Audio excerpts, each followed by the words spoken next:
இவ்வருடம் பிப்ரவரி மாதம் 11ஆம் திகதி பத்துமலை திருத்தலத்தில் தைப்பூச திருவிழாவிற்கு மிக விமரிசையாக ஏற்பாடு செய்யப்பட்டுள்ளதாக ஸ்ரீ மகா மாரியம்மன் தேவஸ்தானத்தின் தலைவர் தான்ஷி ஆர் நடராஜா தெரிவித்துள்ளார்.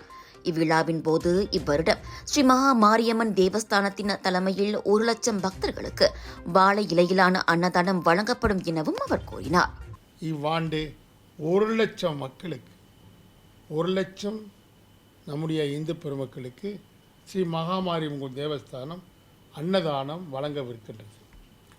நாம் கொடுக்கின்ற அன்னதானம் எங்கே என்றால் மண்டபத்திலே கொடுக்க போகின்றோம். அவர்கள் எல்லோரும் உட்கார வைத்து அவர்களுக்கு இது மாதிரி பாக்கெட்டில் கொடுக்கறதில்ல, அவருக்கு நல்ல அன்னதானத்தை வழங்க வேண்டும் என்று நாம் முடிவு செய்திருக்கின்றோம். எங்களிடம் யாரும் பணம் கொடுக்க வேணாம், பணத்தை நாங்கள் எதிர்பார்க்கவில்லை. பொருள்களை கொடுக்க விரும்புகின்றவர்கள் அவர்களை கொண்டு வந்து அந்த மண்டபத்திலே பொருள்களை இழக்கலாம். இந்த அன்னதானத்திற்கு எந்தவித பணமும் பக்தர்களிடம் வசூலிக்கப்படாது என்று கூறினார் தான்ஷி. ஆனால் விருப்பம் உள்ளவர்கள் சமையலுக்குரிய பொருட்களை ஆலய நிர்வாகத்திடம் ஒப்படைக்கலாம் என குறிப்பிட்டார். இதனிடையே 2025ஆம் ஆண்டின் தைப்பூசத்திற்கு வருகை புரியும் பக்தர்களுக்கு பல வசதிகள் ஏற்பாடு செய்யப்பட்டு வருவதாக முன்தினம் முருகப்பெருமானுக்கு நடைபெற்ற பன்னீர் அபிஷேக விழாவிற்கு பின் ஊடகவியலாளர்களிடம் பேசிய தான்ஷி இந்த தகவலை வெளியிட்டார்.